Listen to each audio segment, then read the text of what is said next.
so bhagava arahang samma sambuddho swakato yena bhagavata dhammo supatipanno yassa bhagavato sāvaka saṅgho Dhammayam bhagavantam sadhammang sasangham imehi sakare hiyataraham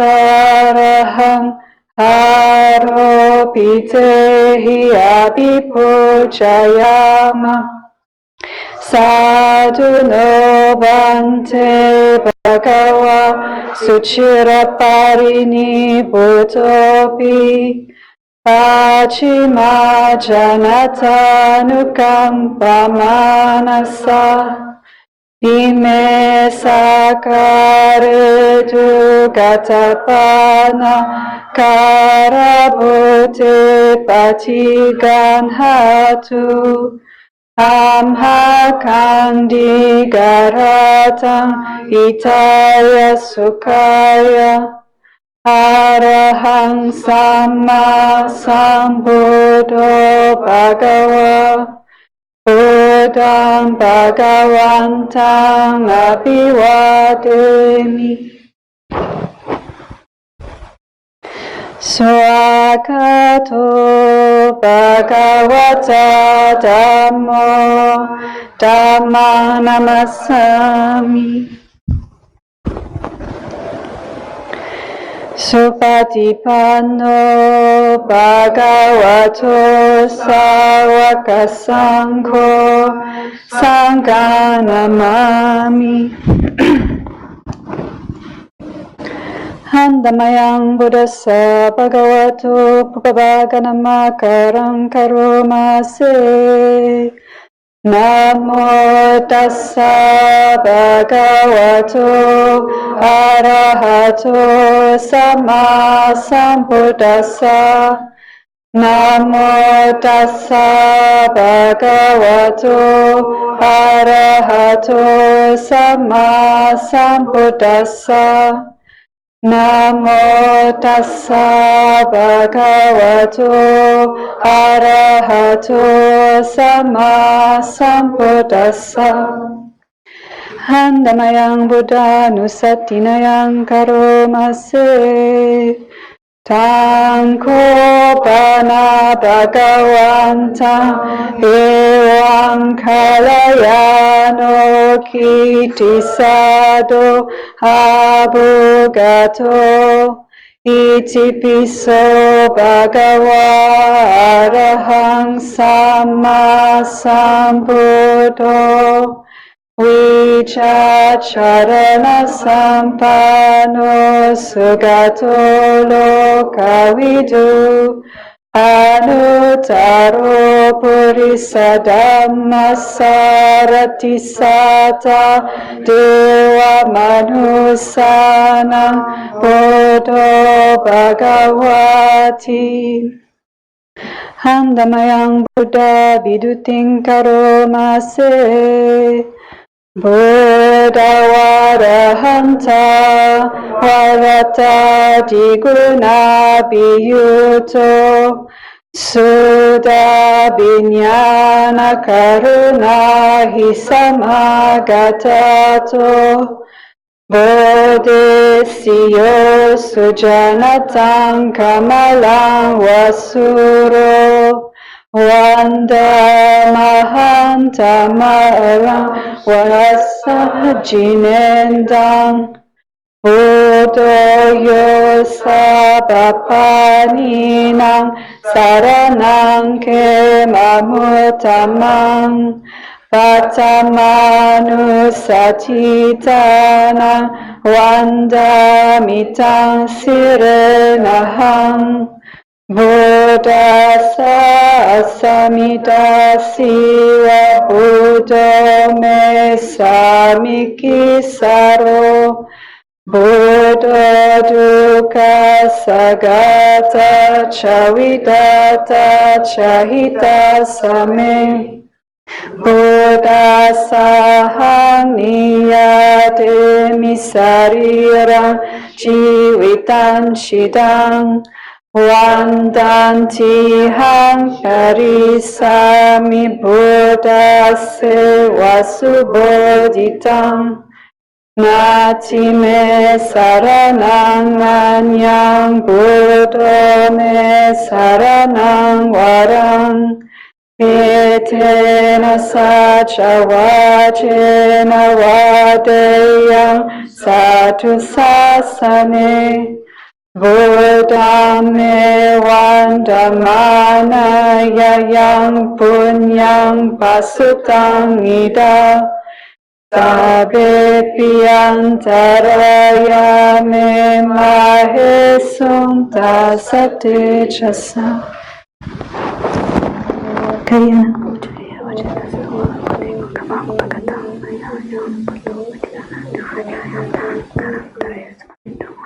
Apo vinyuhiti Andamayang dhamma viditin karomase Swakatata diguna yoga vasena seyo Yomagapaka pariyati vimoka vedo Dhammo kuloka patana tadadari dari Vanda mahanta maharang varada mametang Dhammo yo sabapaninang saranang kemamutamang Dutiyanu satitana vandamitang sirenahang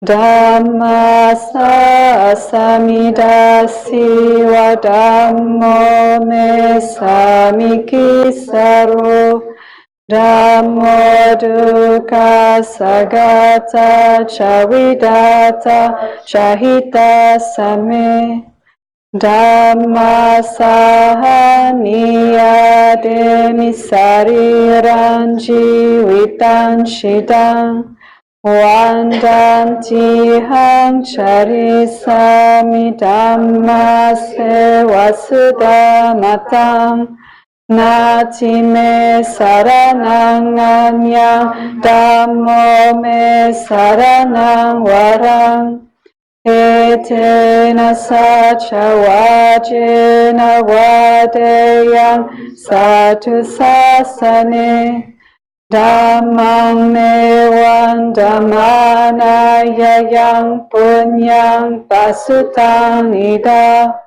Tabe piantaraya me mahesum kasate chasa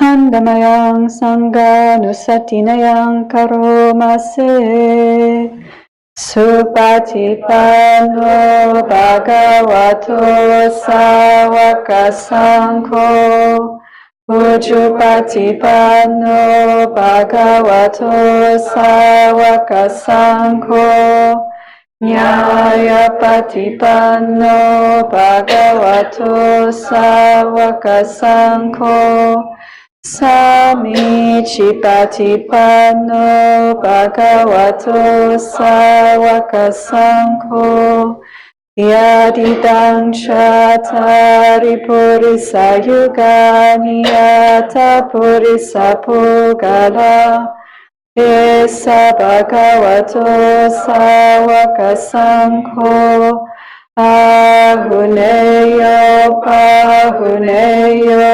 dakineyo anjari karaniyo Anuttaram punya ketang lokasati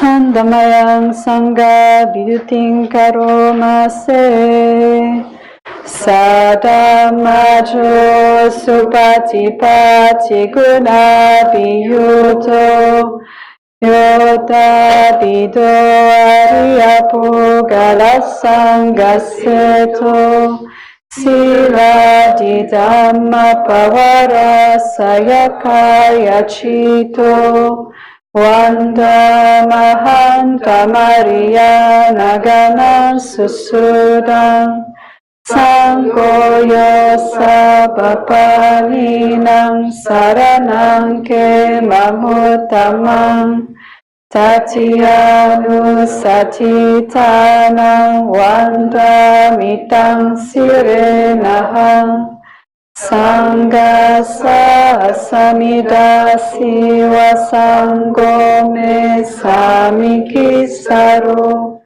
Sango Dukkha Sagata Chavidata Chahita Same Sangha Sahaniyade Misarira Jivitan Shidam Vandanti Ham Charisami Sangha Sopatipanatam Nati me saranang anyang Sango me saranang waram Etena sacha vajena vadaya Satu sasane Sangame vandamana yayang punyang pasutang ida Sabe piantaraya me maesung kasate jasa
So, here we are.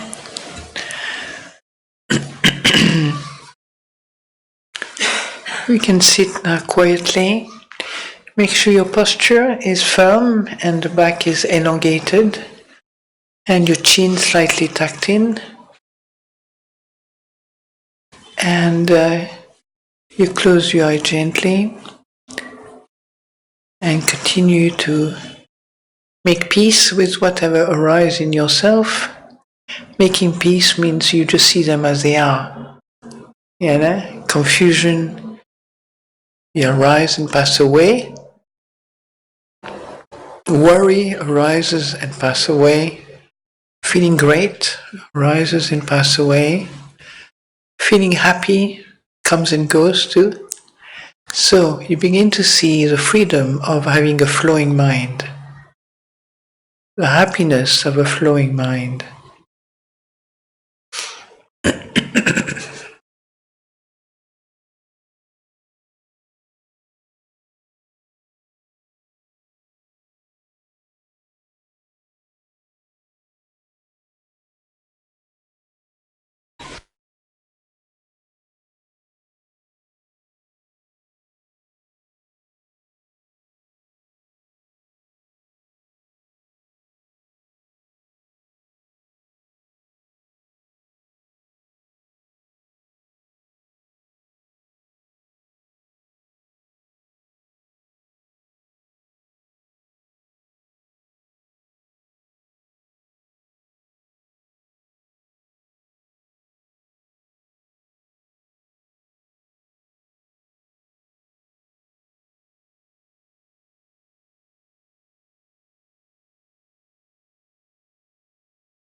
Namo tassa bhagavato arahato samma sambuddhassa.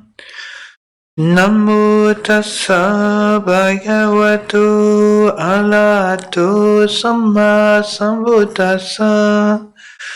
Namo tassa bhagavato arahato samma sambuddhassa. Buddhang Dhammang Sangham Namasami.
So,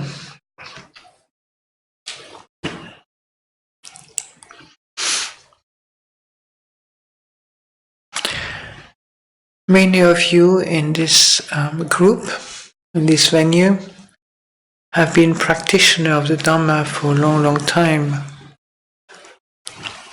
And you can see that it is not a straightforward path.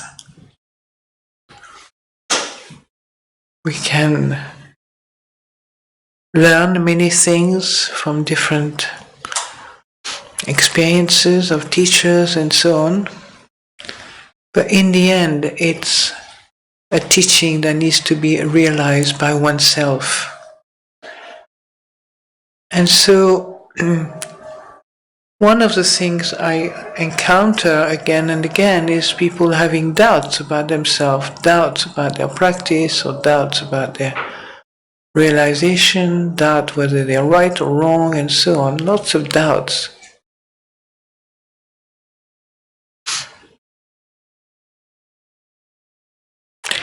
And of course, when you have doubts, then your mind is in a state of perplexity, and you feel quite frustrated because maybe you don't have the answer, you don't have anybody to talk to, you don't trust even the people you want to talk to.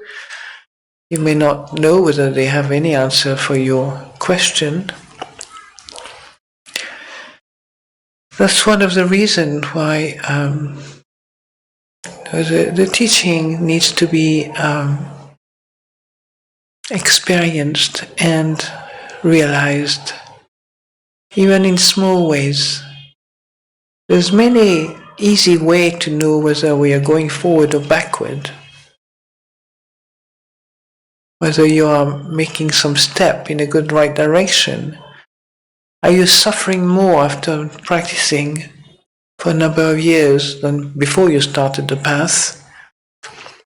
Or are you suffering less? Is the suffering decreased or not in your life, in your relationship to life?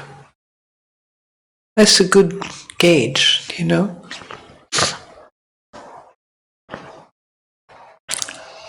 Yeah. Sometimes we don't have any criteria or any kind of reference point to really help us to appreciate the work that we are doing, the energy that we are giving to this path, to this practice. Right? There's one thing that the habits of the self, the habits of the ego, what I call me, it's really in business with Mara. In fact, when I was looking into the Mara aspect of the Buddhist teaching, I remember I got interested in what was Mara in different spiritual schools. You know, you have the evil and Satan and Lucifer and all that, you know. And the most interesting, the one that spoke to me most, I don't know if it is true, but the one that spoke to me most, it's something that was most, in a way, approachable for me, was a Sufi tradition teacher, a definition of a Mara, or the devil.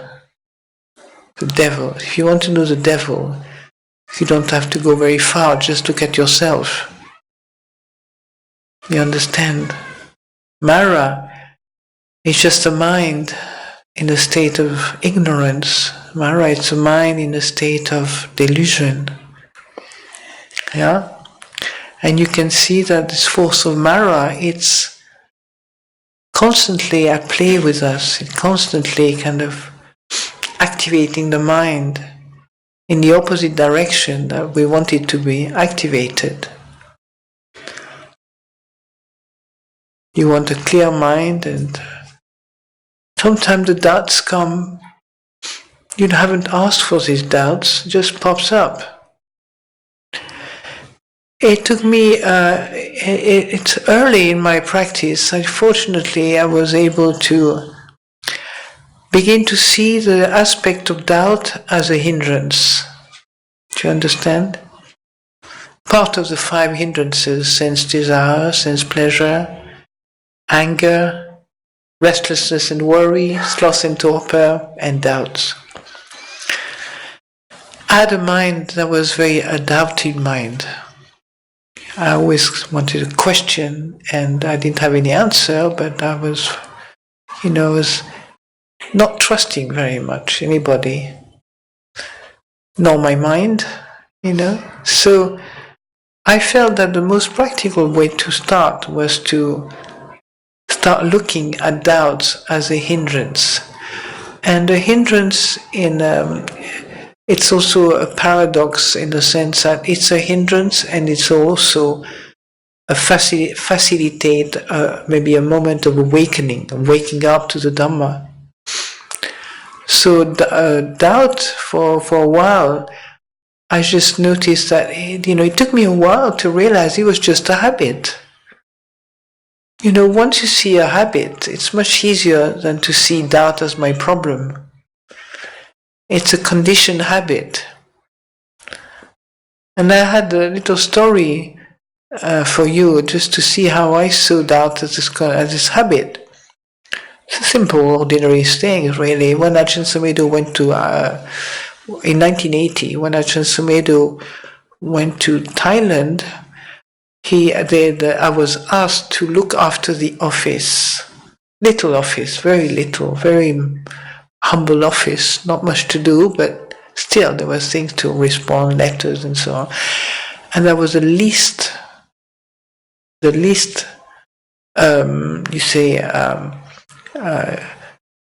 last person you would ask to do an office work, because it's not something that interested me. I felt penned in. And then I was French, so I had to write letter in English, administer, some kind of response to official letters and things like that. And I was really anxious. What am I going to do?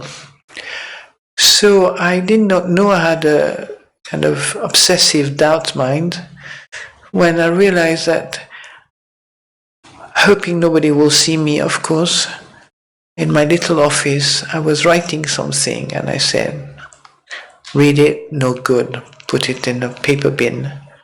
I did that 4 or 5 times. And then, funnily enough, I thought to myself, let's read the first one to see what it sounds like. And you know, by the time I read the first one, it was the best letter. I'm just telling you this, how perception can fool us at any stage. But to be very careful, that's Mara in Technicolor, you know. You write a good letter, but no, it's no good. Second, no good. Third, no good. Fourth, no good. Fifth, then you say, maybe let's see the first one. I don't know. I mean, I was kind of guided into looking into the bin again and look at the first one. I think I didn't want to write a 6th one, so I got fed up with it. So it made me suddenly realize it's a habit, and the perception is fooling you. Just think of that in your own work, in your own relationship to your body, to your mind, to your, how the capacity of this para,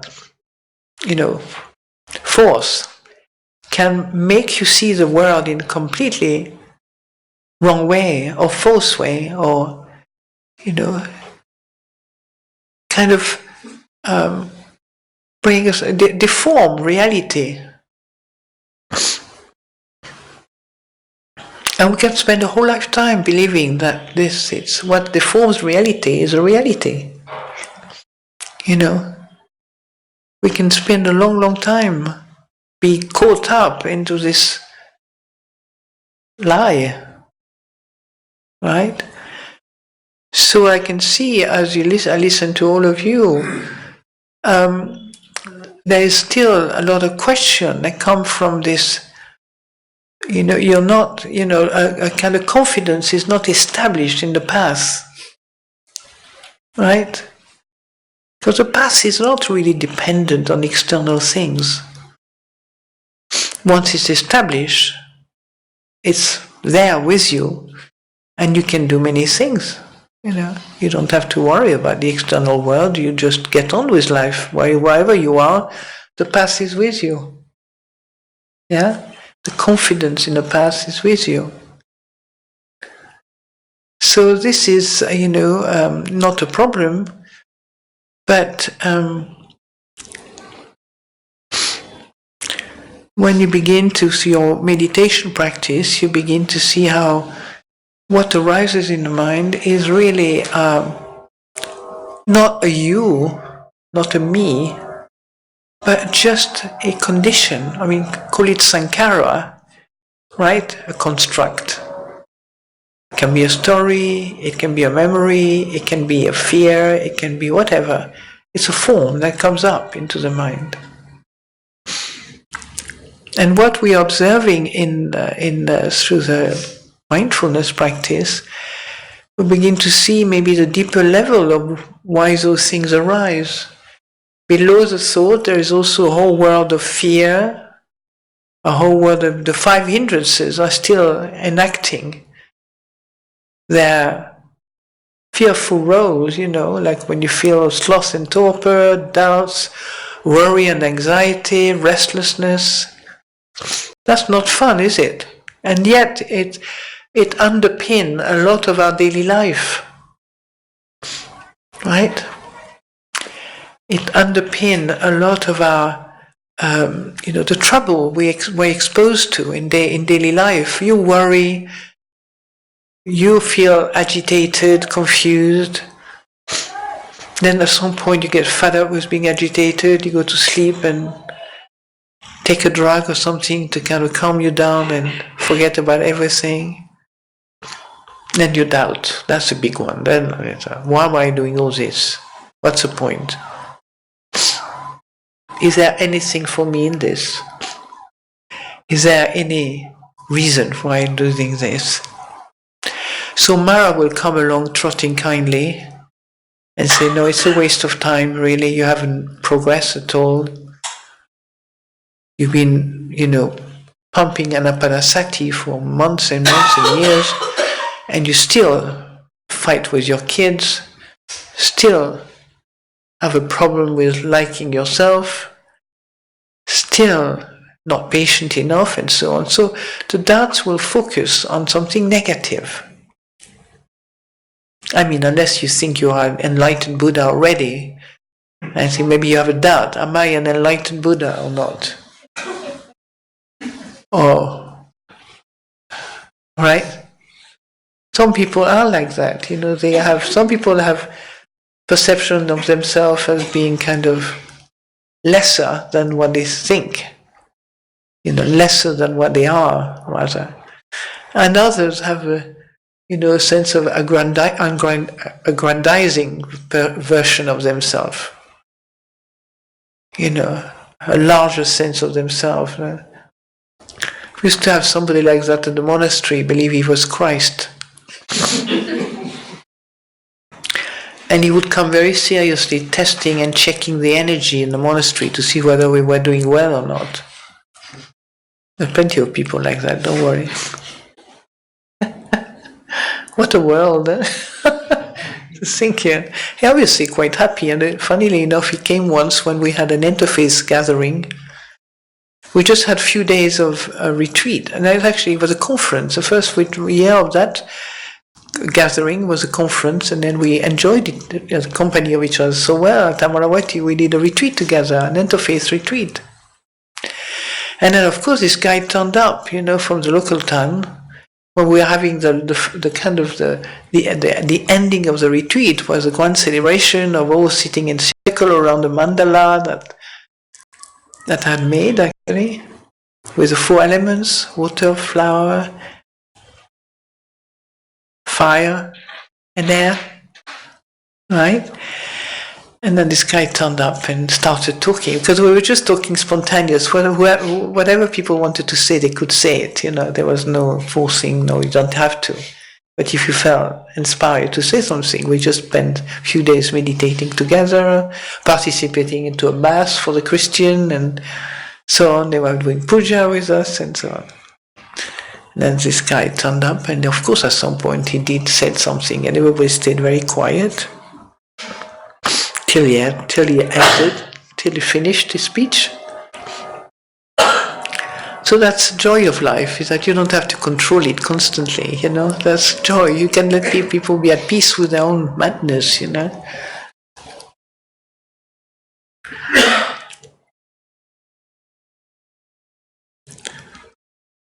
So most of us, are really obviously very interested in what the Buddha has to offer. Very interested, and it's it's not as difficult as one thinks. The most difficult part of the path is actually this desire for sense pleasure and the body, the sense pleasure of the body. We're frightened to hurt, we're frightened to have pain, we're frightened to feel discomfort physically. Right? We are, hesitant to do some practice because we think maybe that's going to take me down to a place that I don't want to feel.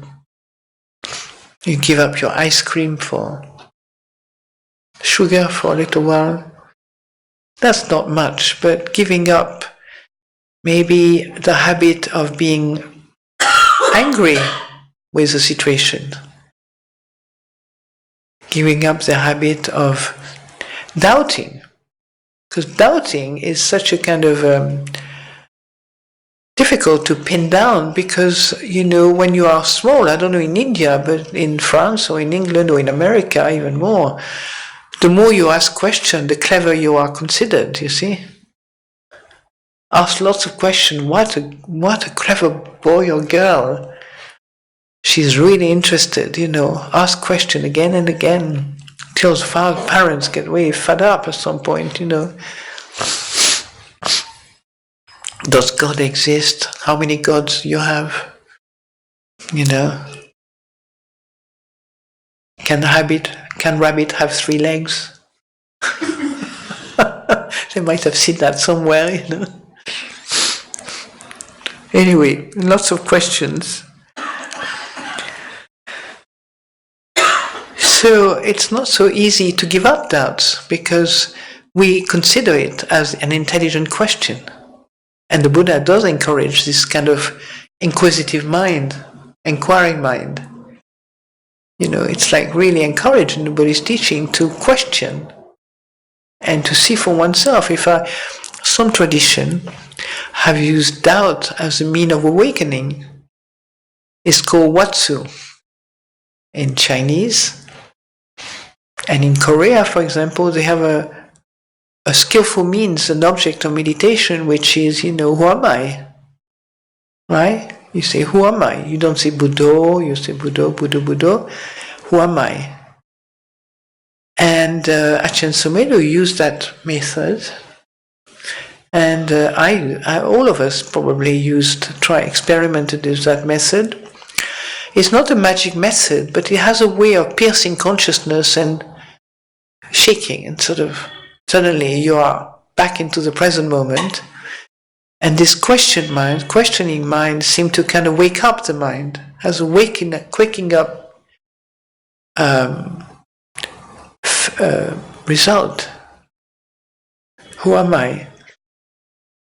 To shake this kind of sloth and torpor of the mind sometimes that is lost in thought, lost in feeling, lost in, stories and so on. You don't stay with your consciousness, your awakened consciousness.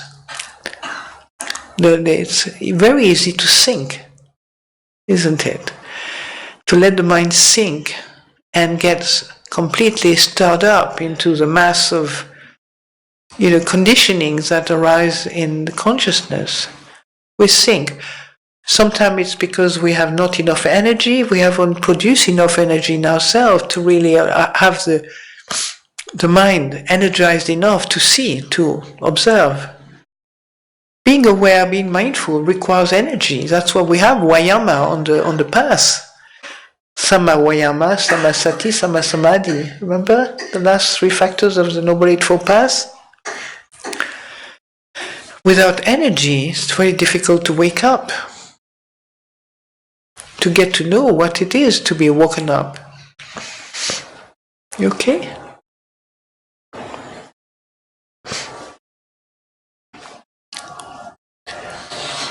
So, what's happening? Are you okay? Everybody's disappearing. You have to go? Okay. Yes.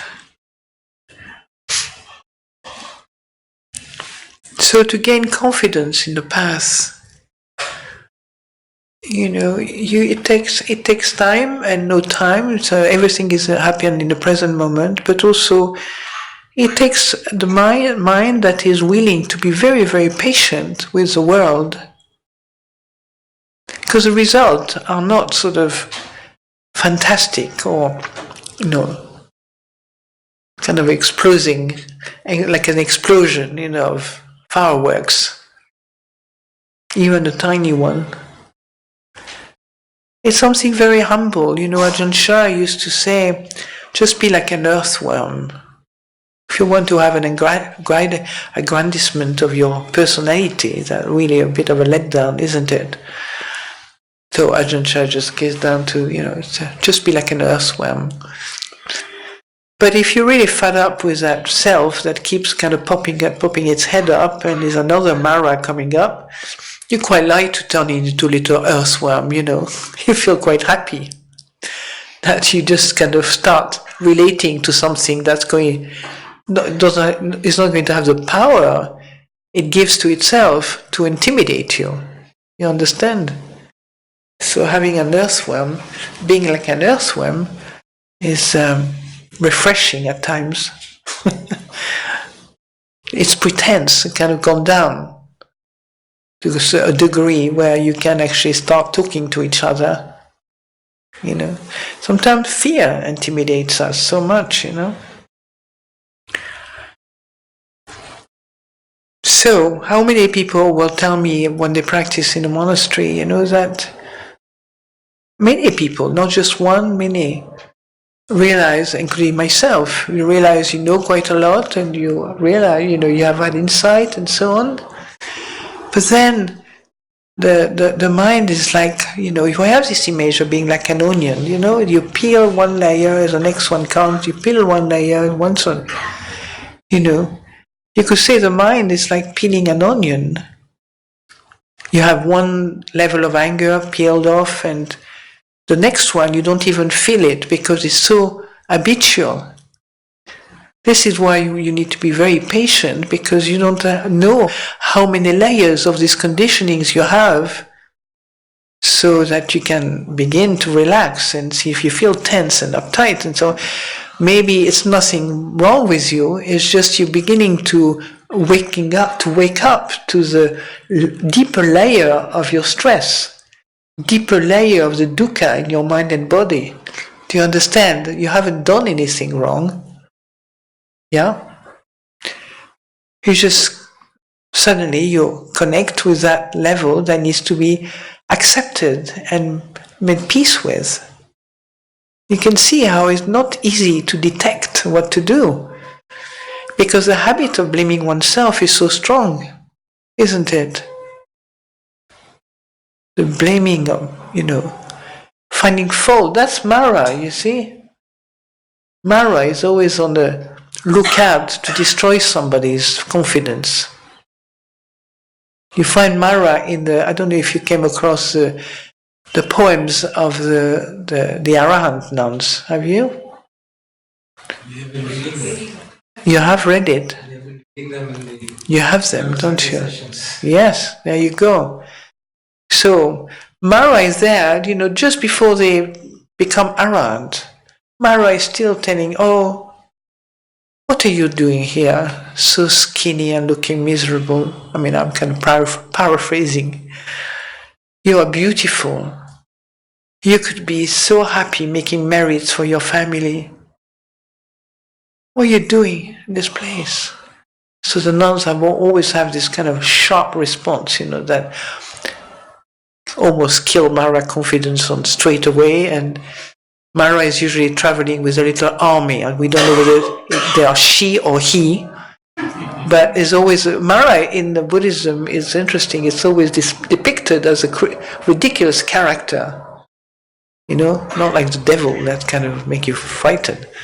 It's like the part of the mind that wants to lure you. It wants to take advantage of your of your vulnerability.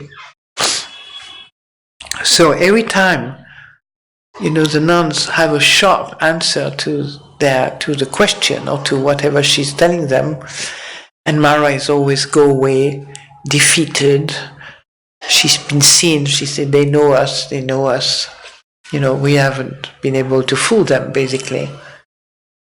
And Mara does the same with the Buddha. Even told the Buddha he should die. Now, what is he doing here? Mara comes along to the Buddha and says, now you finished your work.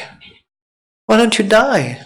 You say, Mara told him, no, I haven't. I still needed to do that and that, whatever. I'm sure Professor Mr. Dowd knows what this story, Mara coming to the Buddha, trying to tell him when to do this, when to do that, and so on. What a cheek. Now, can you imagine a Buddha? I mean, honestly, she's really have no sense of conceit, obviously. That's the ego, huh? That's us. We can go around and fool ourselves with people. So the nuns, unfortunately, have always something so sharp that Mara doesn't insist. She just leaves straight away with her little army, disappointed, miffed, frustrated, and so on. So in a way, once we know Mara is here, we can start developing a very strong, firm relationship with that Mara. It doesn't mean that we will be able to do it, by the way, because Mara is strong. So we have to be like water, gently kind of paddle around and see how we can practice with Mara. Because if you go head on, it might be too strong for the mind or too strong for the body even. That's why the understanding, that's why the compassionate teaching of the understanding of Four Noble Truths is such a, it's a teaching that is so approachable, so easy to understand even. When the Buddha said, you don't get what you want, you suffer. You get what you don't want, you suffer. Being separated from the loved one, you suffer. Identified with the five khandhas, you suffer. So, if you're not ready for the past, when you hear that, I think I'm going to go into the Sufi dancing, something different, something a bit more fun. I have to suffer for the rest of my life without, what's the problem? But you cannot pick up that teaching without a level of energy that is needed. So, and that level of energy is very important on the path.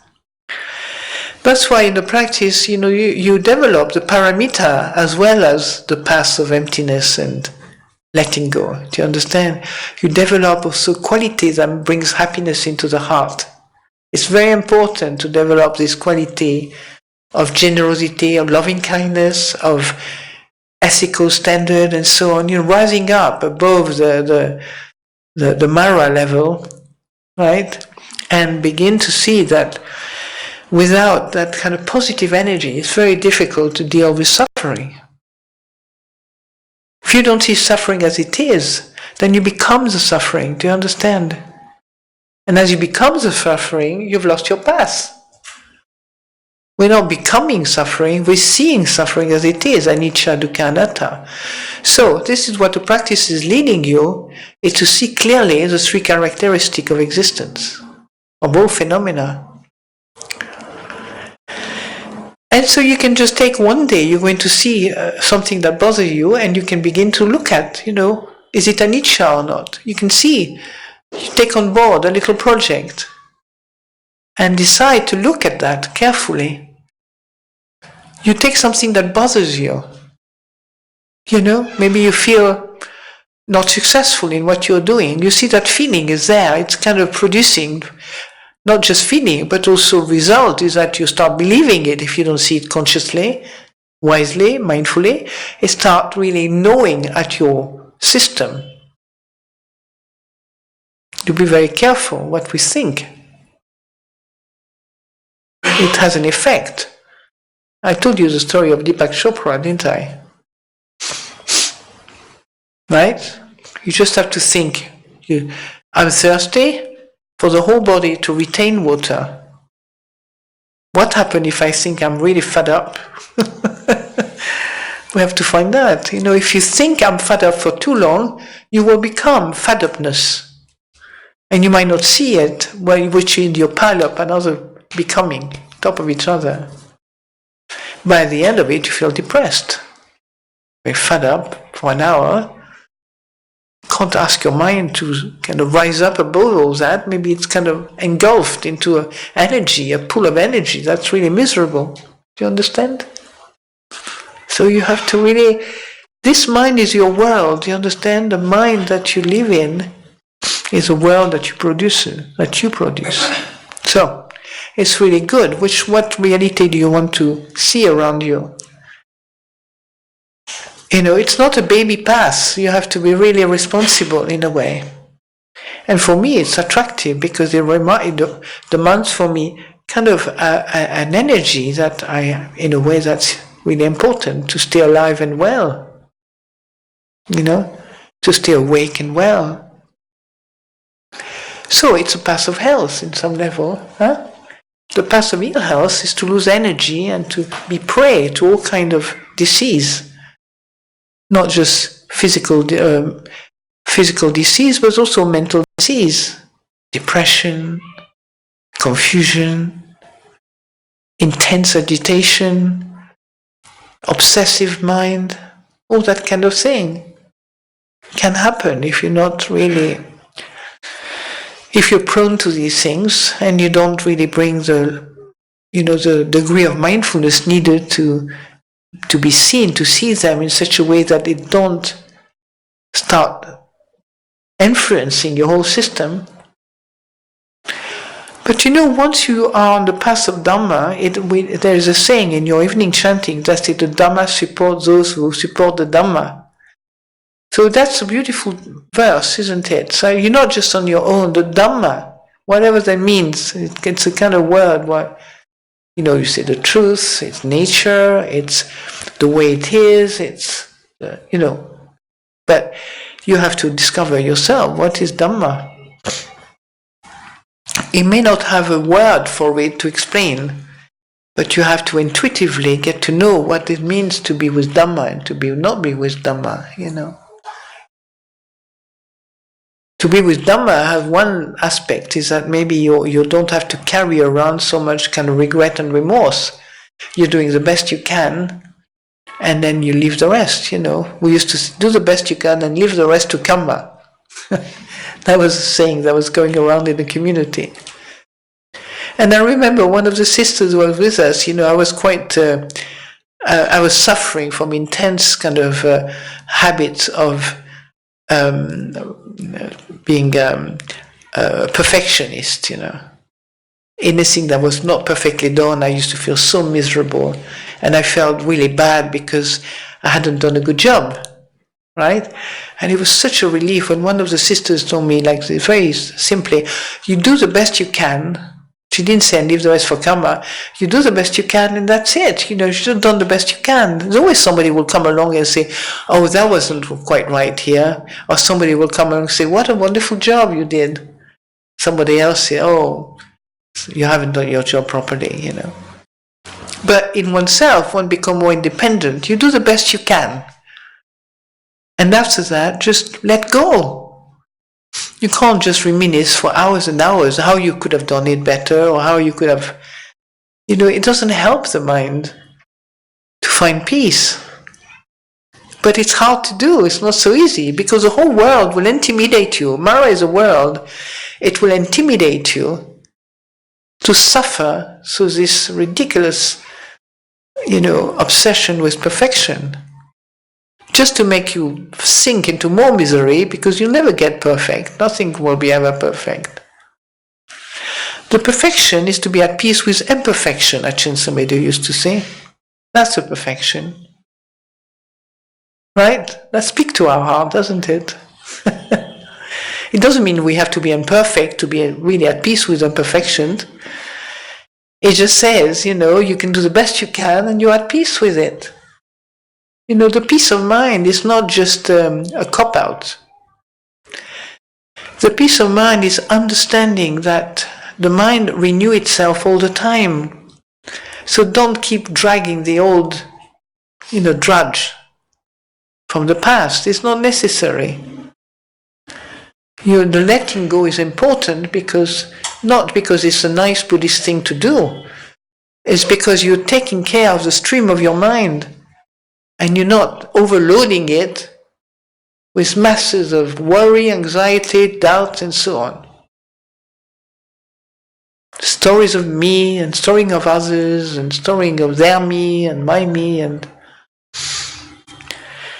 those are stories that goes with how they should be, how I should be, how I should not have been, blah, blah, blah. So a lot of proliferation on the theme of me.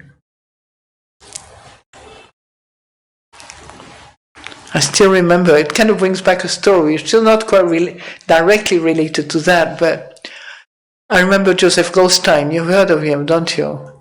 Who said one day he decided that he will not speak anymore about people if they were not there, right?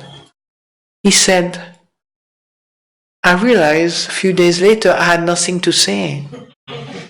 The habit was so strong to constantly speak about others that by the time he stopped talking about others, there was nothing to say anymore. It's very sweet, isn't it? It's such a realization, it's like suddenly, is my talks all about people? And it's not like we are bad. It's what we know, isn't it? It's what we know. In the monastery, we have quite a strong speech training, For example, say it's getting better, actually, I think as time goes, where people realize that talking behind somebody's back is not something we do anymore, Backbiting. You know, we don't do that. Or at least people do it, but they're aware they're doing it. They don't,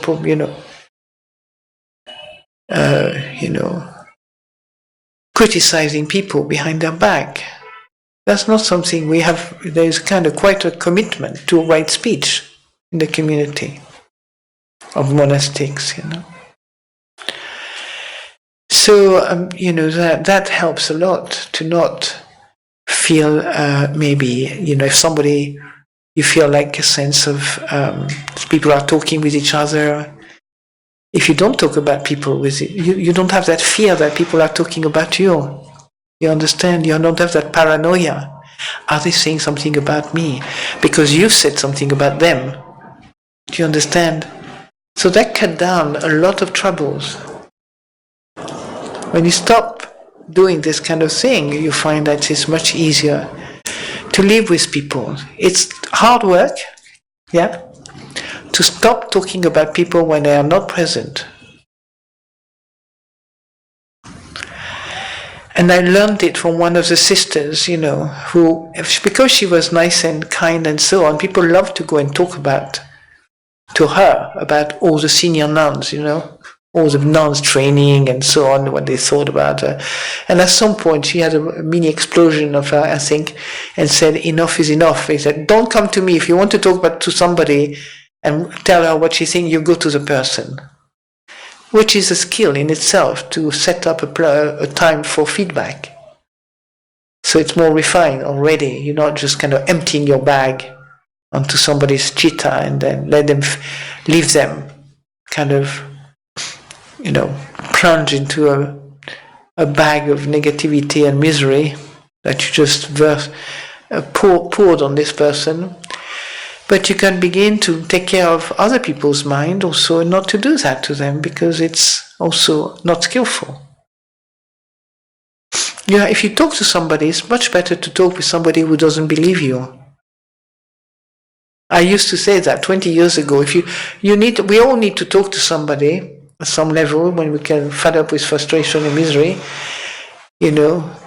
So, but please don't talk to somebody who believes your mind, because it's going to compound it and compounded, and somebody hears and compounded. By the next day, you're already into one of those Chinese whisper things, She had a cup of tea at the wrong moment, and it turns into, I don't know, she stole some money from the whatever. I mean, it's just invented, it just becomes something big.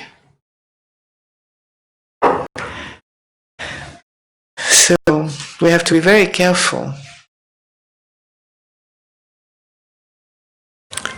how we talk about each other, and also how we talk about ourselves. One of the most powerful realization in the end in this life is to see that everything that happened to me is a produce of my own mind, completely. Not just 100, not just 99%, completely. It's not seen straight away, because the habit that produces this reality is not seen straight away. And it's a great renunciation when you see this, because a lot of the thing that's produced is my personality. And maybe you like it, see? Maybe you like to act as somebody who needs always help. You like to act as somebody who turn into a scapegoat for others. I don't know, you have your own stories. Maybe you like to be somebody who is praised by others, loved by others, thought of highly by others.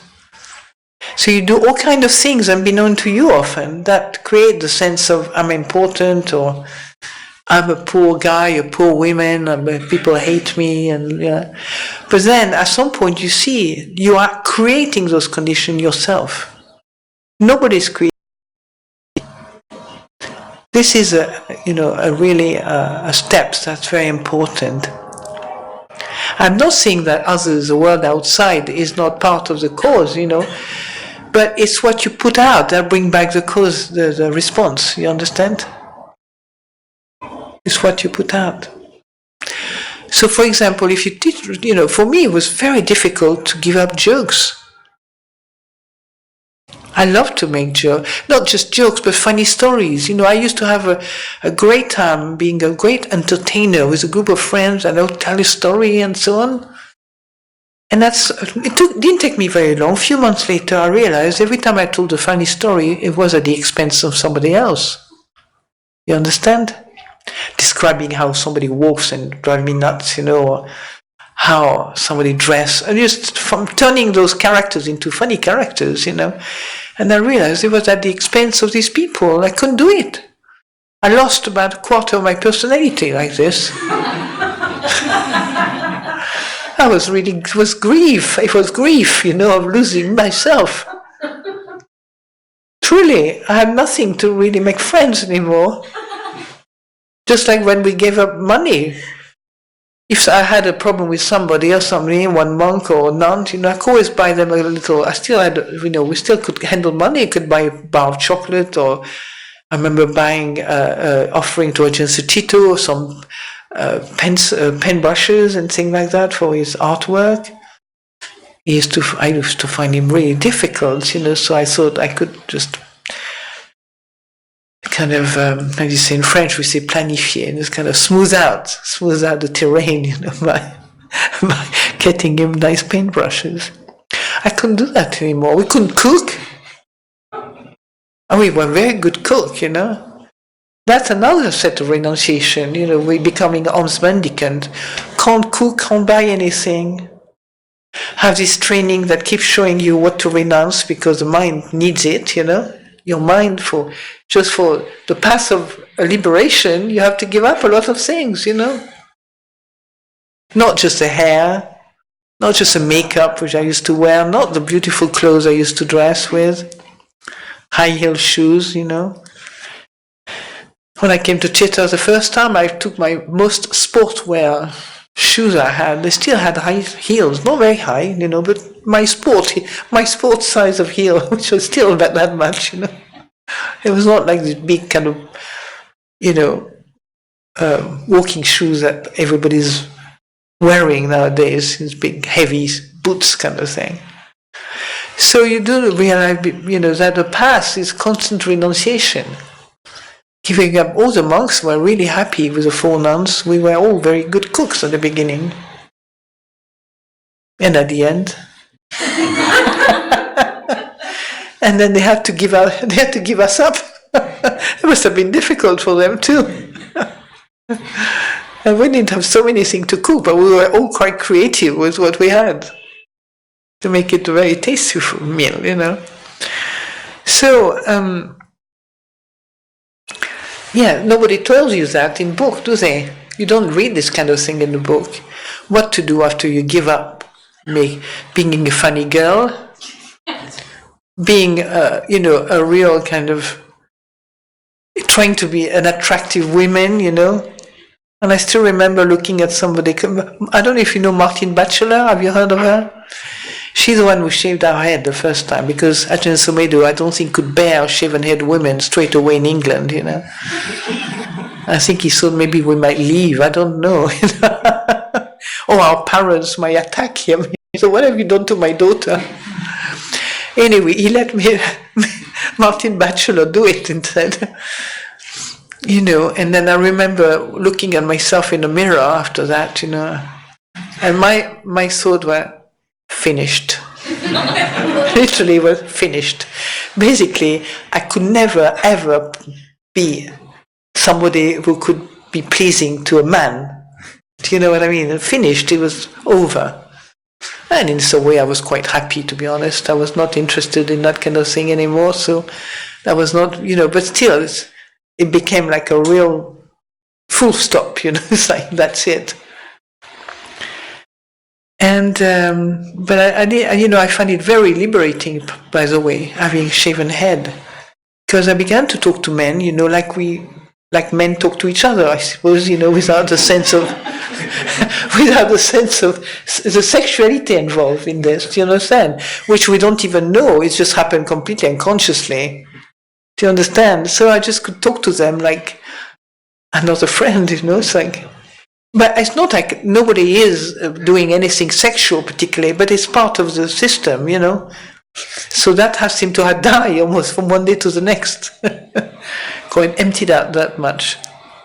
It doesn't mean that attraction and repulsion, doesn't carry on.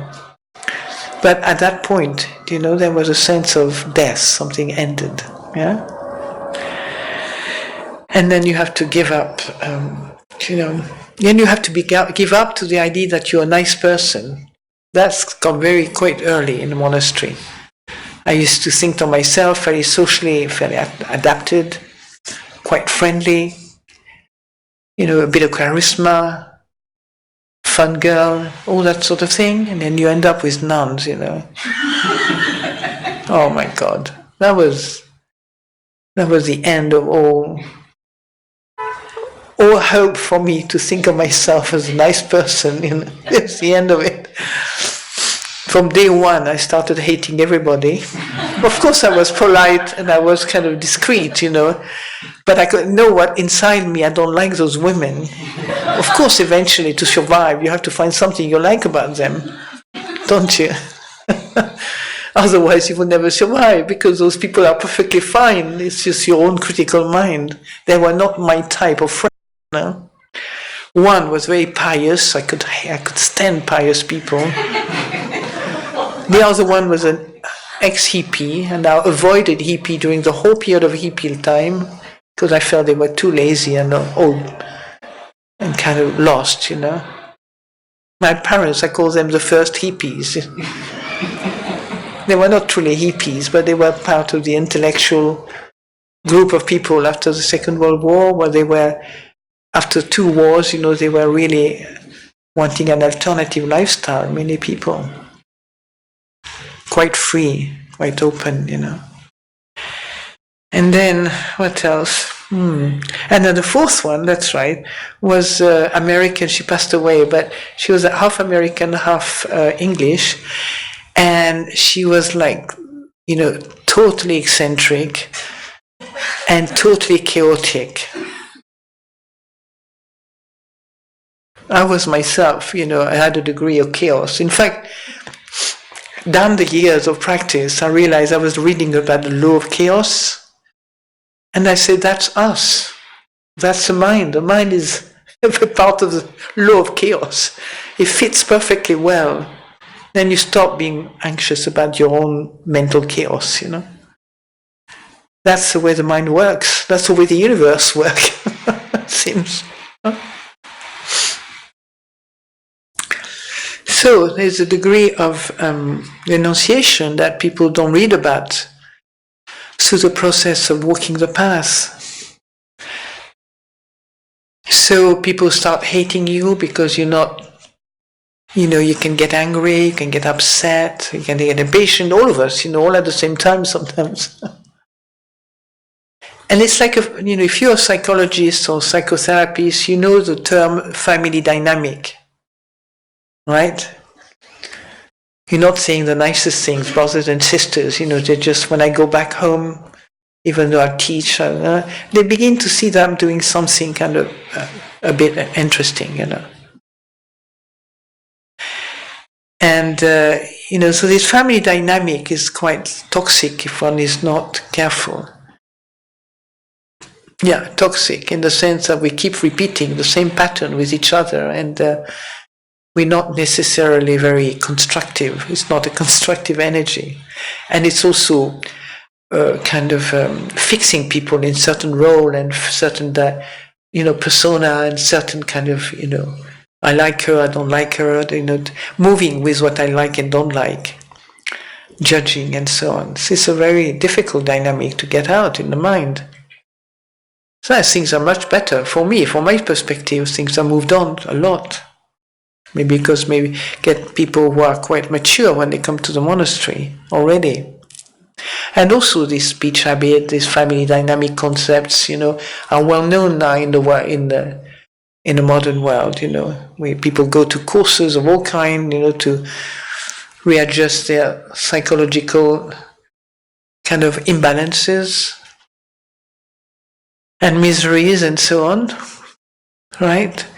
And so, so you give up straight away. I mean, what is nice is that our teachers had a similar experience at Ajahn Sumedho, So it was easy to relate your experience to what he was saying. It wasn't so unique, Very brought a sense of universality of those experiences. Easy to accept. So, there's I could tell you this half of the night about this kind of incidents and this kind of misery. But the past does work, the past does work. You have to come to a place where, if the confidence in you, even in small ways, if you're encouraged to have confidence in the little, increment of your path, without losing hope, just keep going. Don't wait for the result. Just do the work, do the practice.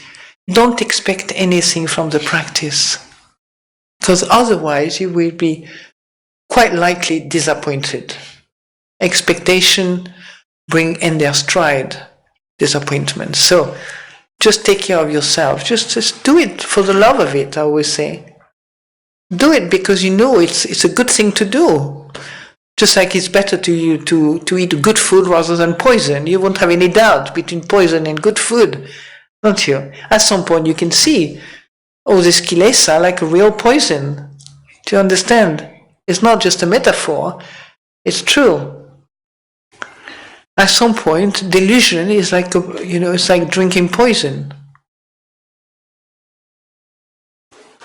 So between the Dhamma and delusion, anger, or greed, you can see. And it's all around us. Don't think it's something that can avoid. It's all around us. Every day you say, I'm not going to eat that pizza today. And every day the same old boring sentence come back and say, oh yeah, but that can be the last one. Well, who is that? Who is to believe that?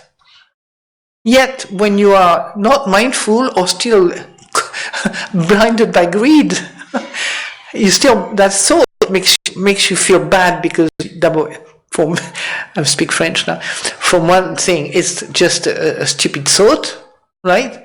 It's a childish, whatever you want to call it. And the second thing is, you're taking the pizza anyway. Which means, no matter what thought comes through your mind, you're still doing what Mara wants you to do. And Mara is who? Guess who? Right?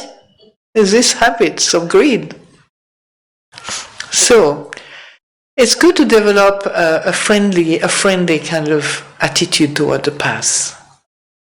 And for that you need to practice, because if you are engulfed in misery, then it's very difficult to see where the friendliness can manifest, So I really encourage you. What I do now is I say, listen to your mind, don't believe it. Do you understand? If you don't listen to your mind, you'll start thinking with it. Listen first and then take hold of what do I need to do, If you become more a listener and a seer and a knower, give time for that in your daily life. Otherwise, you'll lose the habits of being the knower, the one that can see, and the one that can listen, who can listen. Do you understand?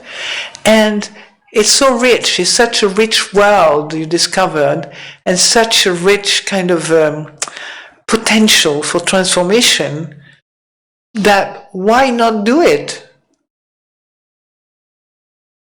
Okay? Why sink back into old habits? It's easy said, isn't it? But now each one of you have to find a way of setting up support in your life. Yeah? Don't create more obstacles. And if you create more obstacles, don't worry, you will learn from that. And once you learn that obstacles are not necessary, then you can help other people to not create obstacles. Everything can be a win-win Buddhism. Win-win. Complete. Okay? You make mistake, you spend a whole week in misery because you did something stupid. If you learn from this, you can help somebody else not to make that same old mistake. Isn't it wonderful? So by the end of it, don't start getting depressed and think, oh my God, I'll never make it. I think I need to see my psychiatrist, or I'm going to a face healer, or I need to find my horoscope, what is it that's gone wrong? Nothing has gone wrong, you're just human. You didn't see clearly what you were doing. That's all. But if you learn from this, then you have done a great service for your path. That's what I love about this teaching, is everything is recyclable. Win-win recycle machine, company, whatever. Right? The whole system, body, mind, can be recycling delusion into non-delusion, anger into non-anger, and greed into non-greed. Be very patient with this state of mind, because otherwise you'll go crazy. Yeah.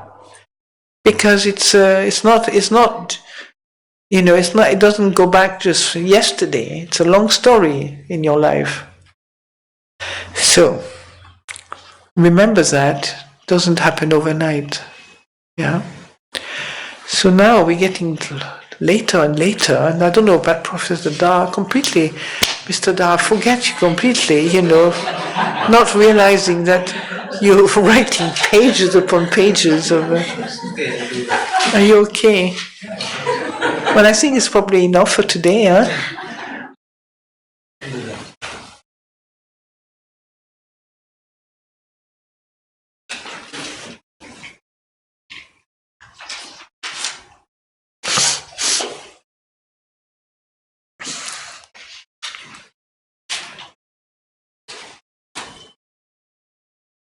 Ajahn ne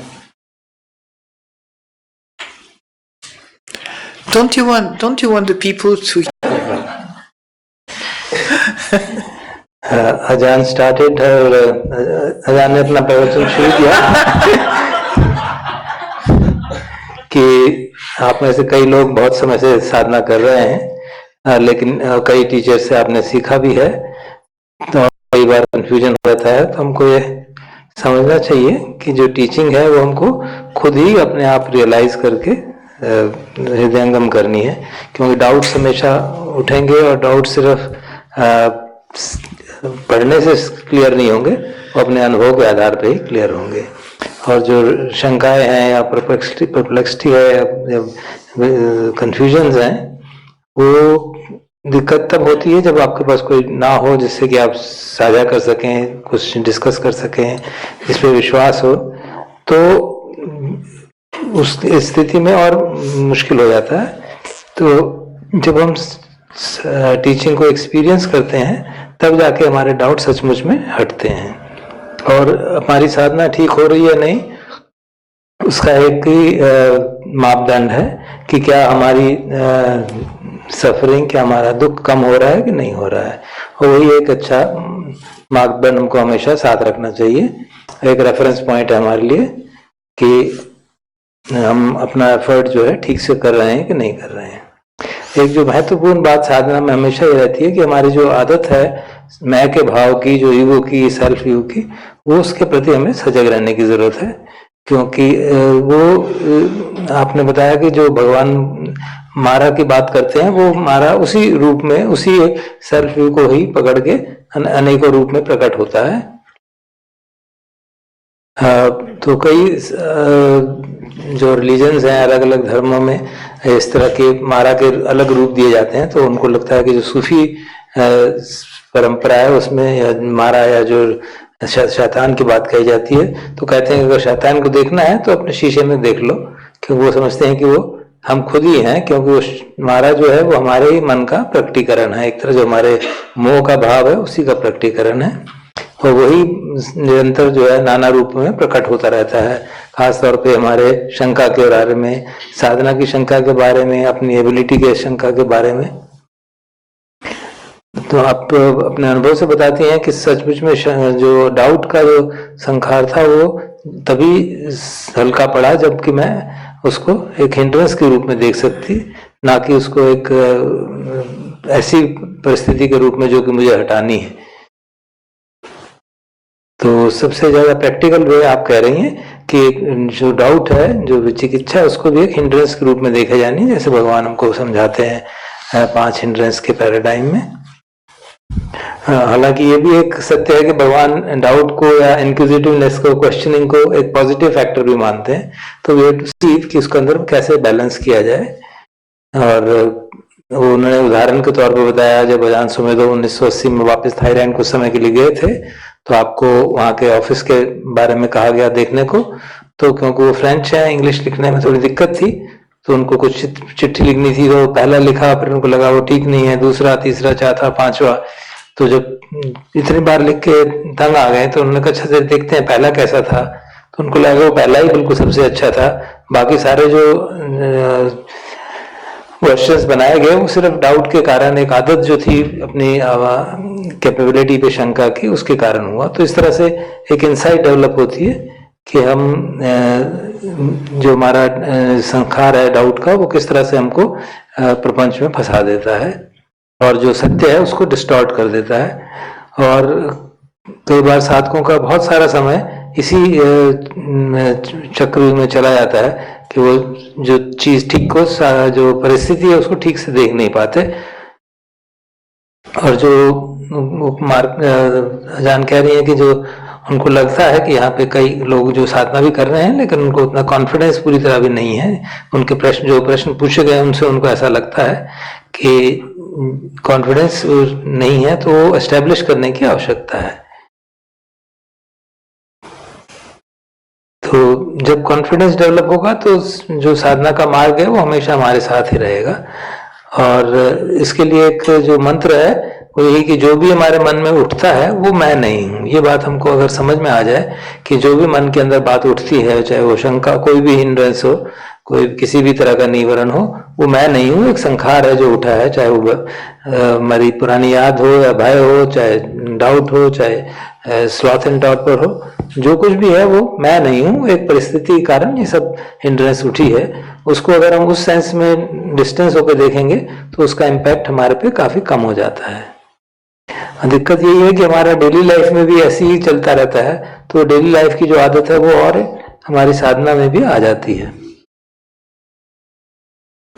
और अगर हम फिर हम कारण ढूंढने लगते हैं तो यही बात समझ में आती है कि कारण जो है मारा का ही एक खेल है, जो हमको अपनी साधना पे डाउट करने लगता है कि मैं इतना आनापान कर रहा हूँ फिर भी लाभ नहीं हुआ, ये सब बकवास है, इससे कोई फायदा नहीं होता, मैं अभी भी घर पे झगड़े करता हूँ। तो ये सब जो परिस्थितियां सामने आती हैं वो हमको मार्ग से विमार्ग की तरफ ले जाने के लिए, मार्ग इसीलिए कहा जाता है कि मारा जो है हमारे अपने ही कमजोरियों का प्रकटीकरण है, जो कि हमको मार्ग से कुमार्ग की ओर ले जाना चाहता है। देखते हैं कि कई लोगों में जो मैं का भाव है वो इस प्रकार से एक इंफीरियोरिटी कॉम्प्लेक्स से आता है, कईयों में सुपीरियोरिटी कॉम्प्लेक्स के रूप में प्रकट होता है। तो हमको सजग रहना चाहिए कि किस प्रकार हमारे अंदर प्रकट हो रहा है। तो उदाहरण दे रही हैं कि एक मोनास्ट्री में एक सज्जन थे, जो उनको ये भ्रम हो गया था कि वो जीसस क्राइस्ट है, और वो जहां भी जाते थे तो चेक करते थे कि यहाँ की एनर्जी ठीक है कि नहीं है। तो उस तरह से उन्होंने उनके कई दृष्टांत हमें बताए कि जब उनका शिविर समाप्त हो रहा था तो सब लोग मैत्री भाव कर रहे थे, तो वो आके अपनी स्पीच दे गए, लेकिन क्योंकि सबका मन शांत था तो वो उस तरह की एक अनुचित स्पीच को भी शांति से देख लिया, उससे कोई विचलित नहीं हुए।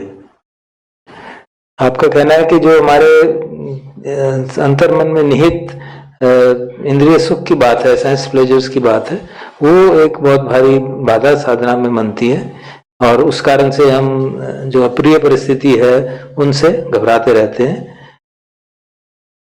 और उसके कारण भी ये शंका, एंजाइटी वगैरह पैदा होती रहती है।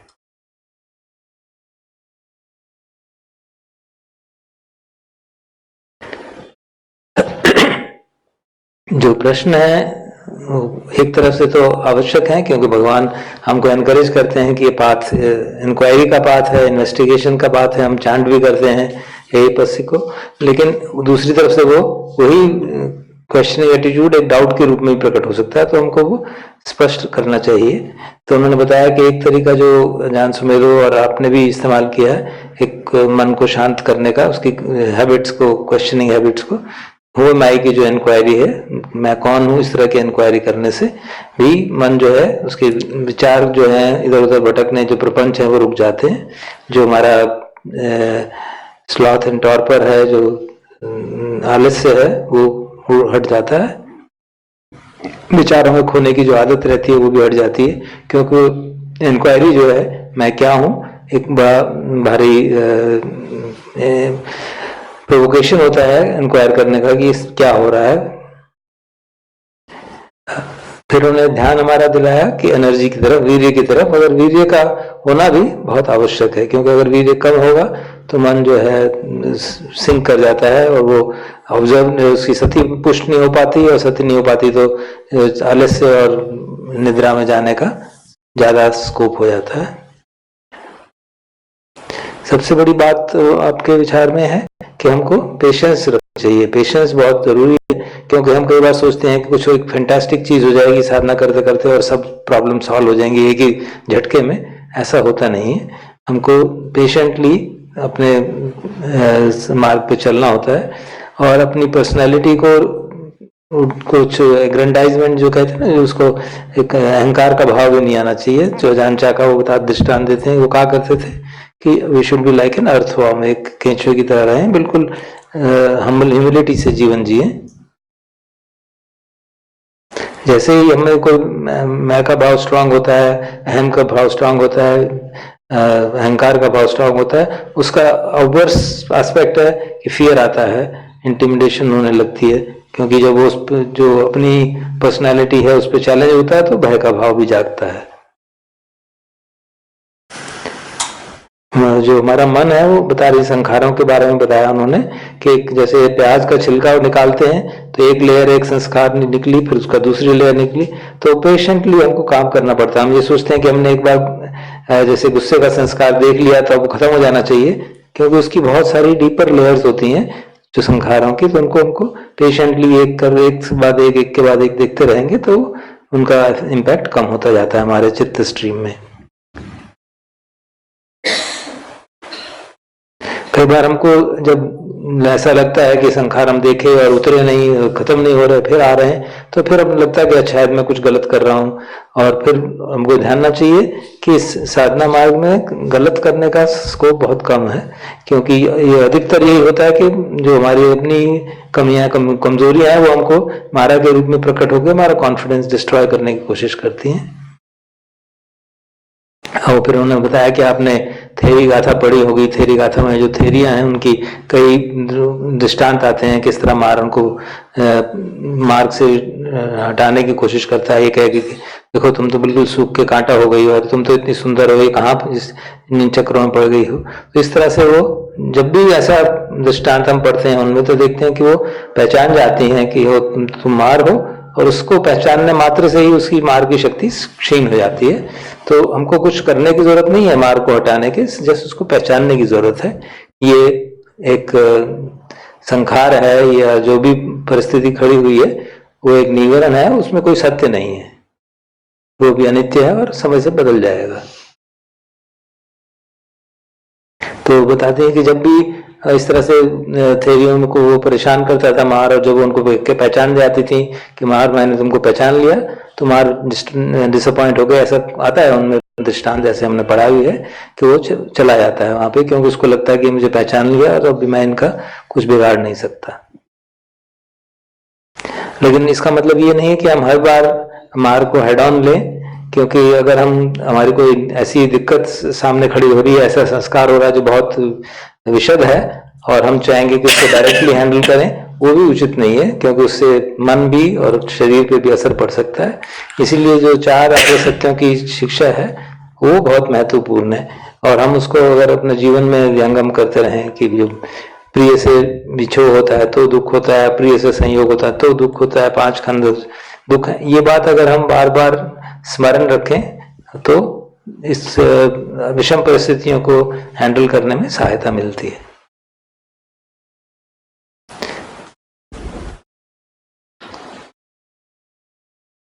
तो जैसे हमारा जो शील का पालन करना है, दानशील भावना की जो बात कही जाती है, वो अगर आप उससे भी शुरू करते हैं तो उससे भी हमारे को बल मिलता है, आंतरिक बल मिलता है, हमारी पारमिताएं बढ़ती हैं और वो फिर हमारी साधना में मार्ग में मदद करती हैं। तो साधना मार्ग में दोनों बातें सत्य हैं। एक तरफ से हम पारमिता की बात करते हैं, दूसरी तरफ अनात्म की बात करते हैं, शून्यता की। तो आप ये जो पैराडॉक्स है ये भी हमको समझना चाहिए।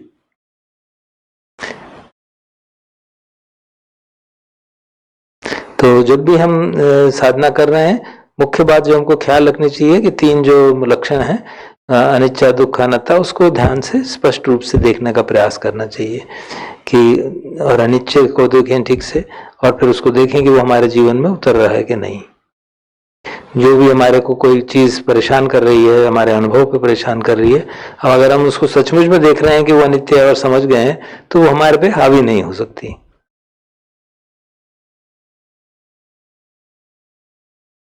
तो फिर उन्होंने अपना एक दृष्टांत बताया था कि किस तरह से हम चीजों परिस्थितियों से फेडअप हो जाते हैं, और अगर हम फेडअप हो जाते हैं तो उससे भी जो हमारी शक्ति है क्षीण होने लगती है।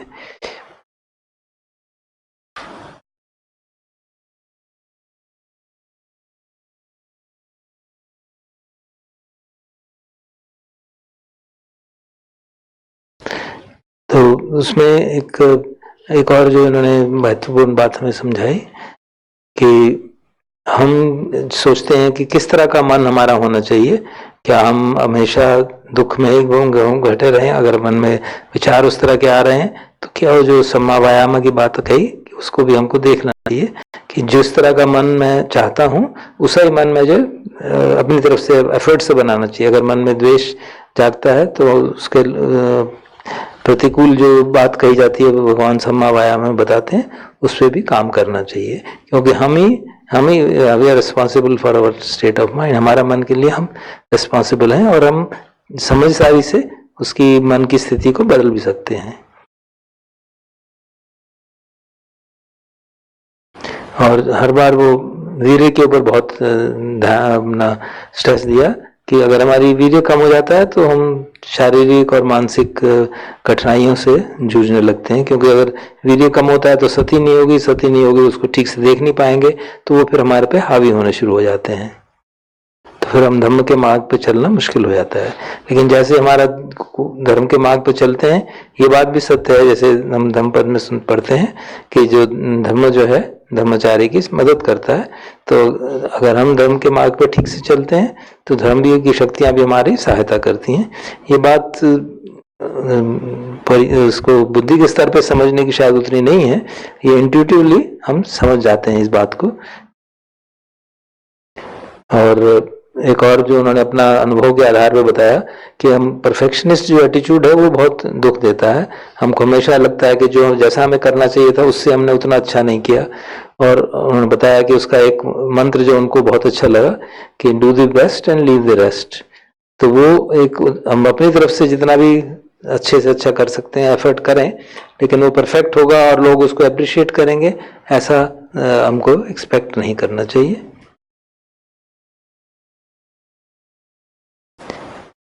तो जो मन की जो शांति है उस परफेक्शनिज्म को देखने से आती है कि हम परफेक्शनिज्म के जाल में ना उलझें। जितना हमने बेस्ट करना था वो कर दिया और बाकी फिर let go of the rest. उसको हम अपने साथ खींच के नहीं रखते कि मुझे और अच्छा करना चाहिए था, और उसी से हमारा चित्त की जो धारा है वो निर्मल रहती है। नहीं तो हमेशा हम इसी चक्कर में उलझे रहते हैं कि ऐसा होना चाहिए, ऐसा नहीं हुआ, तो और वो मन का प्रपंच चलता ही रहता है। एक और बात जो उन्होंने जोर दे के दी कि हमको जब बात करते हैं दूसरों के बारे में, जो शील में बात आती है कि बैकबाइटिंग नहीं करनी चाहिए, पिसना वाचा वाली जो बात आती है, कहती है वो भी एक बहुत महत्वपूर्ण हमारी आदत है जिसको बदलने की आवश्यकता है। उन्होंने उदाहरण दिया जोसेफ गोल्डस्टीन का। उन्होंने बताया कि उन्होंने एक बार एक निर्णय किया कि मैं किसी के बारे में उसके पीछे बात नहीं करूंगा, अगर मुझे किसी के बारे में बात करनी है तो सामने ही करूंगा।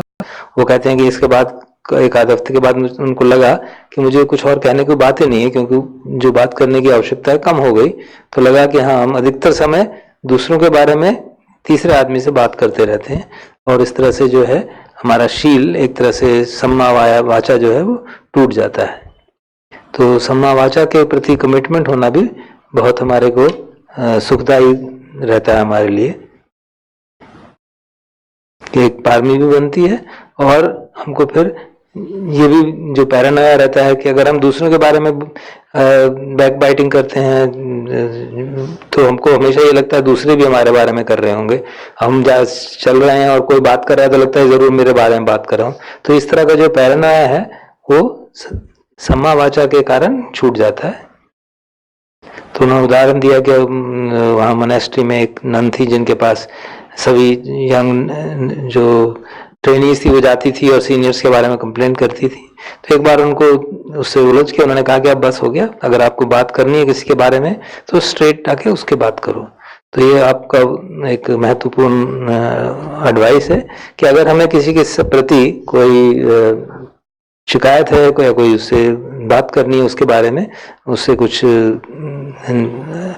डिसएग्रीमेंट है, तो वो उसके सामने ही करें। और ये हमारी एक तरह की ट्रेनिंग है, हमें सीखना चाहिए किस तरह से किसी को उसके पास जाके स्पष्ट कह सकें कि हम आपकी इस बात से एग्री नहीं करते, रादर देन कि हम किसी और के पास जाएं और उसकी चुगली करें।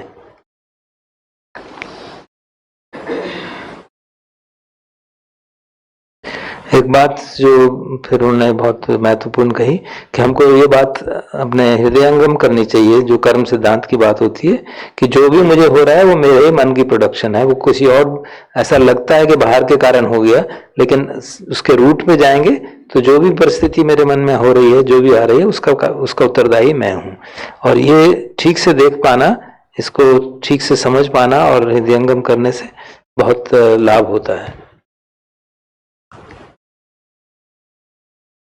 अधिकतर कई बार जब हम इसको स्पष्टता से देखने लगते हैं तो मालूम पड़ता है कि हमारे जो कार्यकलाप हैं, जो हम काम करते हैं, या तो वो प्रशंसा की इच्छा से कि लोग मुझे प्रशंसा करेंगे, या करते हैं तो मुझे ऐसा ही करना चाहिए, या एक विक्टिमहुड का फीलिंग रहती है, या एक अपने पर्सनालिटी की बात रहती है।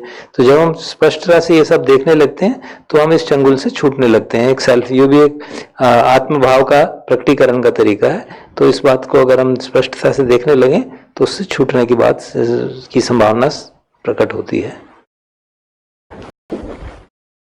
वो ये नहीं कह रहे कि दूसरे का हमारे मन की परिस्थिति पे, मन के विचारों से कम संबंध नहीं है, लेकिन उसका रूट काज जो ये है कि वो हमने ही कुछ ना कुछ ऐसा किया जिससे कि दूसरा भी उसको कंट्रीब्यूट करने में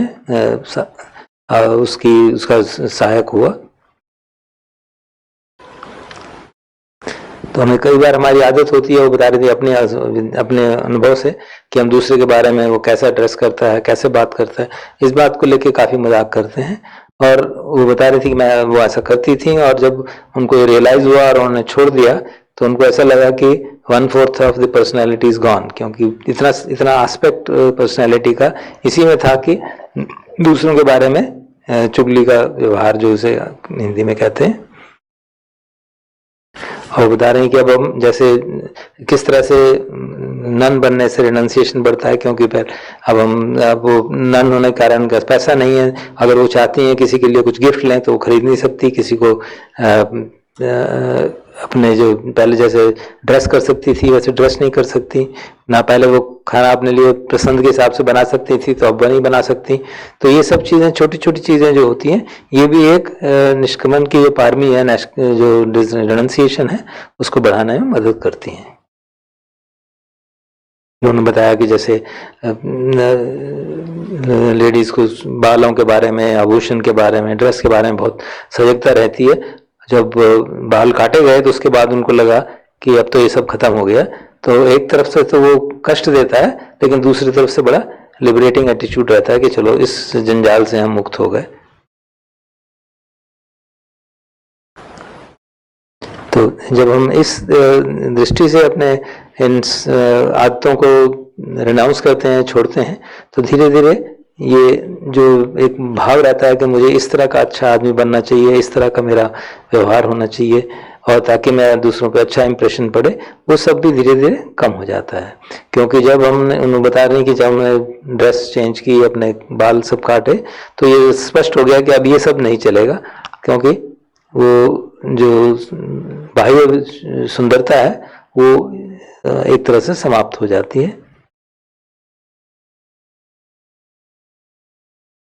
तो फिर वो अपनी और जो नन्स थी उनके बारे में बता रही थी, वहाँ पे कुछ नन्स का ऐसा करेक्ट था, कुछ ज़्यादा बोलती थी, कुछ हिपी टाइप थी, कुछ अमेरिकन थी। तो उन सब के साथ उनके सामंजस्य बना के रहना जो है वो अपने में भी मन की एक अच्छी खासी ट्रेनिंग हो जाती है।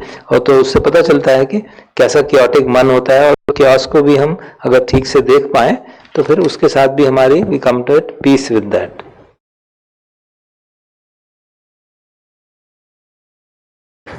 और बता रही थी कि फैमिली डायनेमिक के बारे में, कि जब हम परिवार के साथ फिर से मिलते हैं तो आजकल फैमिली डायनेमिक बहुत टॉक्सिक हो गया, बहुत दूषित हो गया है, जिस कारण से काफ़ी परेशानियां होती हैं और हम एक दूसरे को काफ़ी जाने अनजाने में कष्ट देते हैं, अपनी लाइक्स डिसलाइक्स के बारे में, अपने जजमेंटल एटीट्यूड के बारे में। और ये बात गृहस्थों में भी तो है ही है, मोनेस्ट्री में भी ऐसी बातें चलती हैं, लेकिन हमको अगर क्योंकि एक पर्टिकुलर कॉन्स्ट्रेंट्स में रहते हैं तो उससे हमको एडजस्टमेंट करने में सहूलियत हो जाती है। तो जो साइकोलॉजिकल इम्बैलेंसेस हैं उनको अपने साधना के मार्ग से बैलेंस कर पाते हैं। और ये अजान सुमेधो का उदाहरण देके दे रही थी कि जैसे वो अपने एक्सपीरियंस हमसे शेयर करते थे तो हमको स्पष्ट लगता था कि जो एक्सपीरियंस वो अपने बता रहे हैं वही हमारे भी एक्सपीरियंस हैं। इससे उनकी टीचिंग को एक्सेप्ट करना और अपने एक्सपीरियंसेस को एक्सेप्ट करने में बहुत मदद मिलती थी, और लगता था कि ये जो मार्ग है ऐसा है जो काम करता है। क्योंकि अजान सुमेधो को देख के लगता था कि जब उनके भी अनुभव ऐसे थे और वो इस स्थिति तक पहुंच गए तो हम भी इस स्थिति तक पहुंच जाएंगे।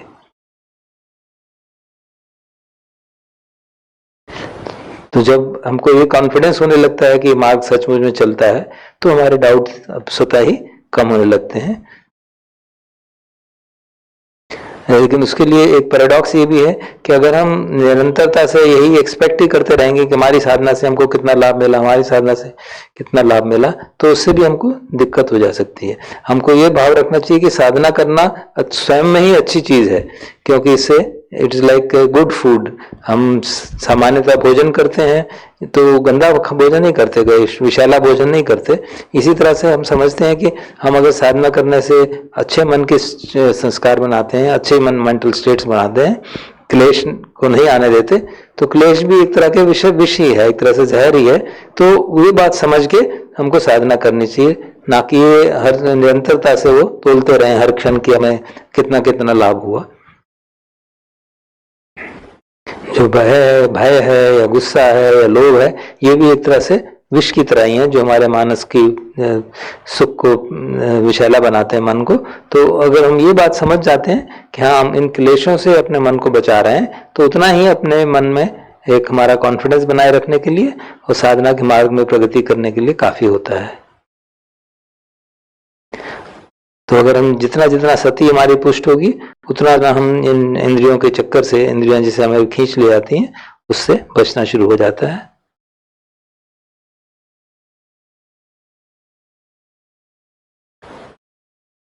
और साधना के मार्ग में जो भी हमारे सामने प्रकट होते हैं संस्कार, उसके लिए एक फ्रेंडली एटीट्यूड उनकी तरफ रखें, पाथ की तरफ भी और जो भी मिजरीज आती हैं उनके तरफ भी। तो उन्होंने कहा कि हमको should listen to the mind but don't believe it. हम मन में क्या हो रहा है उसको जाने, सुने, लेकिन उसको एकदम विश्वास न करें। हम ये सुने, become a listener, then do knower, then doer, लेकिन उस सारी प्रक्रिया में हमारी सती बनी रहे। तो जब हम इस तरह से डिटैच होके अपने मन को देखते हैं तो उसमें बड़ा भारी हमारा पोटेंशियल ट्रांसफॉर्मेशन का सामने आ जाता है। और जैसे जैसे हम इस मार्ग पर चलते हैं तो हमारा कॉन्फिडेंस बढ़ने लगता है। तो हमको ये भी लगने लगता है कि क्यों हम पुरानी आदतों में फिर से उलझे, क्यों ना हम अपने मन को सुधार लें। और वो कॉन्फिडेंस ही हमको आगे बढ़ाने में एक इम्पिटस देता है। और उन्होंने कहा कि हर एक आदमी का अपना अपना तरीका होता है, हमें अपना अपना तरीका सपोर्ट का निकालना चाहिए। और यही बात रखनी चाहिए कि हम कोई ऑब्स्टेकल्स ना करें, अपने मार्ग में कोई बाधाएं ना करें। और सबसे बड़ी बात यह कि अगर बाधा क्रिएट भी करते हैं तो उस बाधा से भी हम सीख सकते हैं। तो अजान हमें बार बार कह रही थी ये जो मार्ग है ये विन विन पाथ जिसे कहा जाता है इस मैनेजमेंट सिस्टम में, कि इसमें आप अगर गलती भी करते हैं तो उस गलती से भी सीखते हैं, और गलती नहीं करते तो सीख ही रहे हैं। तो अगर हम ये भाव अपने मन में रखेंगे तो हमको ये शंका नहीं रहेगी कि मैंने ठीक किया कि गलत किया। अरे गलत किया तो उससे भी हम सीख लेंगे, और फिर केवल हम ही नहीं सीखेंगे, हमारी गलती से हम फिर दूसरों को भी बता सकते हैं कि ऐसी गलती नहीं करनी चाहिए। तो पेशेंस रखना और ये मार्ग के प्रति श्रद्धा रखना और ये क्लैरिटी बना रखना कि जो भी हम करें हम उससे सीख सकते हैं, चाहे ठीक हो चाहे गलत हो, तो फिर हमारी कॉन्फिडेंस बढ़ता है, हमारे डाउट भी घटने लगते हैं।